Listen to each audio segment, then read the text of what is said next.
otherwise known as Cellomoji, and I'm here to talk about tips and tools to help you on your cello journey.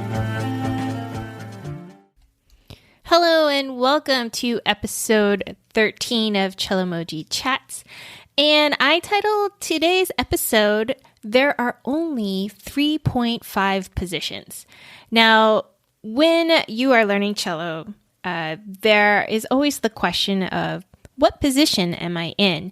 Especially when people are learning new pieces of music and you find that you have to move your hand around on the cello. I often get that question of where is this in terms of positions?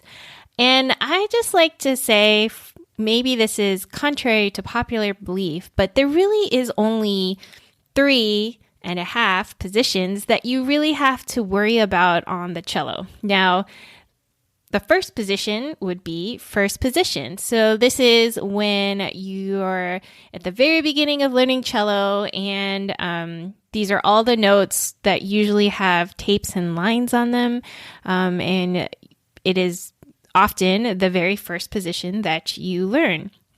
And this is a pretty basic position in terms of you really want it to feel like home base. You really want it to feel like you're not searching around for it.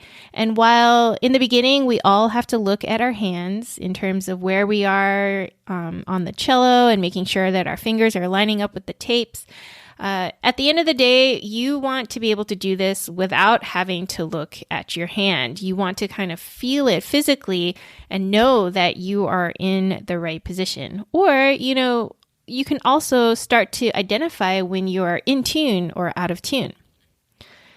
Next, there are definitely positions in between, by the way. I'm not saying that there are only 3.5 positions on the cello. Of course, there are many other positions on the cello, but the next one that I emphasize is fourth position. Now, fourth position can start to get into a little bit of gray area.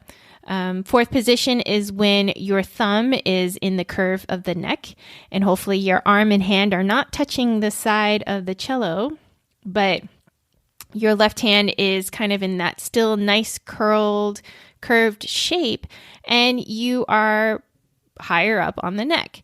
And I find that this is an important position to remember because the first finger should be where an E would be. And that note I find is a really common note in a lot of pieces of music where you either have to shift to find it or it's like a transition note. And it is definitely one that is pretty common in more advanced music. So I do recommend that you are able to find this E, whether it's a sticker on it or whether you are just practicing finding it, but you should be able to find it with all your fingers, 1, 2, 3, and 4. But the formal fourth position start is when your first finger is on that E, and then second finger is on F natural, third finger is on F sharp, and fourth finger is on a G. I'm referring to all the notes on the A string, of course. This is definitely a position that is often used as like a transition position. Around this area, you should be actually covering most of your 2-octave scales at this point. And it opens up a range of notes more than just in the lower positions and on the lower strings. And also it kind of begs the question of how can I play certain notes in different positions that makes my job a lot easier on playing certain pieces of music. So for example, maybe open A is an option, but maybe you can play a fingered A, so you're actually pushing down the string for an A on a different string, and that will make the passage easier. Or vice versa, if you are in position and then you have to find some other notes, maybe an open string is easier. It just really opens up the possibilities in terms of fingerings of how to do certain passages. And yeah, it can be a little bit more complicated, but it is also just part of getting better at playing cello. Next is what I call thumb position. Now, thumb position I feel like formally it's taught where your thumb is actually used on the harmonic D and the harmonic A on the cello, and then you just go up higher from there. But the reality is that we actually have to use thumb position pretty much all over the cello. And so it is important to understand that thumb position, in my book, refers to any position or any piece of music where you actually have to use your thumb as a fingering, that is. And that can definitely be a little bit confusing, but hopefully by the time you are actually learning thumb position, you're no longer even asking the question, what position am I in? Because at the end of the day, like I said, you just have to play the notes, and you have to know your fingerboard geography, and you have so many tools that you can use to help verify whether you're even playing the right note or not. These are really important things to use as reference and to think about more so than what position am I in, because sometimes that doesn't even help you find the note. So that is thumb position. And then the half position is kind of the tongue-in-cheek, just to help you remember it. The reason why I say 3.5 position is because the last position that I think is important to know is half position. So this is when your hand, you start out in first position and then you move your whole hand backwards a half step. So this is what I refer to as half position. So say you're on the A string, your first finger would be on an A sharp / B flat. Your second finger would be on the B natural. Your third finger would be on the C natural. And your fourth finger would be on the C sharp. And so this is in non-extended position, and that would be half position. And it is not often even used in terms of like, here's a formal piece that explores half position. I know there are some books out there that do that, but it is an important position. I feel like it's a lot of times we talk about extension backwards, but to actually have your hand in that position can really make a lot of passages really easy. But oftentimes our hand is so used to just stopping in first position, then half position feels a little bit awkward. So it is important that you make these distinctions for yourself. Now, I get it. 3.5 positions, perhaps it seems a little bit too simple to explain all the various notes and combinations that you can do on your cello. But, you know, why make it more complicated than it needs to be? In terms of when you move your hand outside of first position to any position, you want to be able to know, what are my other fingers capable of playing? Too often, most students in the beginning are just looking at numbers, which is a totally legitimate way of learning to play music. But if you can really figure out, okay, if my hand is in this spot, I can play all of these notes. Sometimes you can just save yourself so much headache in terms of where are these notes and how am I going to find them? And having a way to have things fit in your hand without having to shift around a lot, I mean, that is just pure gold. That just makes things so much easier. And a lot of people talk about, well, if I just had a giant hand, I can just feel like everything is a big stretch. But the reality is that most of us has an average size hand with an average size extension. And you just have to make do. You have to find a way to make these pieces of music happen.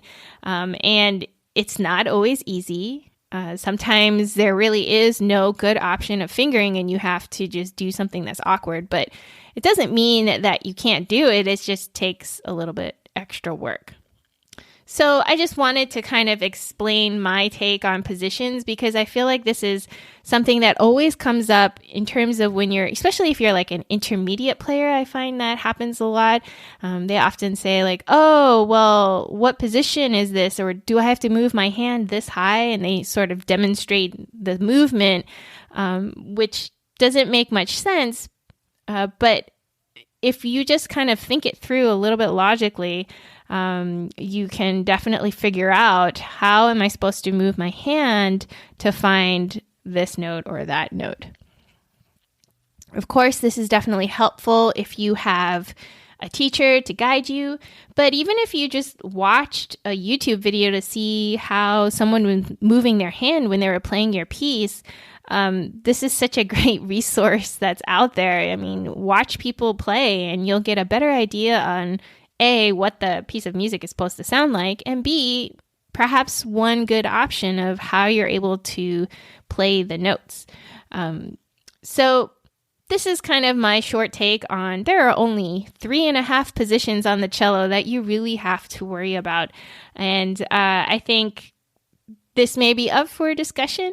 Some people may argue with me on that, and that there should be a very clear explanation of every position. But I challenge that in terms of, well, at the end of the day, you just have to play the notes on the page, regardless of what position you're in. I mean, maybe the position helps you find it, but I will be the first to say, if you are not in a Suzuki book, there is no piece of music that will actually explain what position you are in. Instead, they just put the notes on the page and they expect you to play it. You're even lucky if you get a good set of fingerings to play these pieces of music with. So knowing fingerboard geography is far more important than knowing what position I actually am in. And one last side note about fingerings. At the end of the day, there are multiple ways you can play certain passages with different fingerings, and every hand is a little bit different. When it comes to learning a piece of music, I say try all the options. You know, like Suzuki has, sometimes in the intermediate books, it has multiple fingering options, as well as, you know, some other pieces of music that are not Suzuki books. They'll have fingerings in there, and some of them are actually pretty good. You know, some of them are worth trying, but we all have our preferences. We definitely prefer certain fingers over others.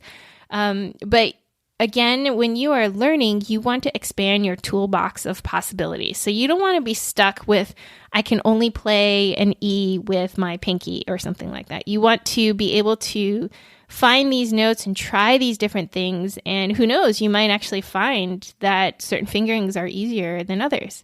And that is actually kind of how you decide which set of fingerings to do. You try them both, and one will definitely clearly be better. It'll be more in tune.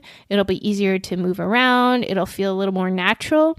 And that is the fingering that you should do, because we want to go for these high percentage intonation fingerings to help us play the piece a lot more easier. So I hope that this was an interesting and helpful episode talking about positions. We don't need to complicate playing cello any more than it already is. I mean, it's already a pretty complex maneuver where you have to coordinate two hands. I think sometimes if our brain gets too involved into thinking about non-important things like what position you're in, it just makes things a lot more complicated than it needs to be. If you found this episode helpful and you like these Cellomoji chats, I would really appreciate you shooting me a review on either Apple Podcasts or wherever you are listening to this podcast episode. All your reviews definitely helps spread the message of this podcast to other people who are just like you, who are interested in learning more about cello things and playing the cello. All right, guys, until next time, cello on.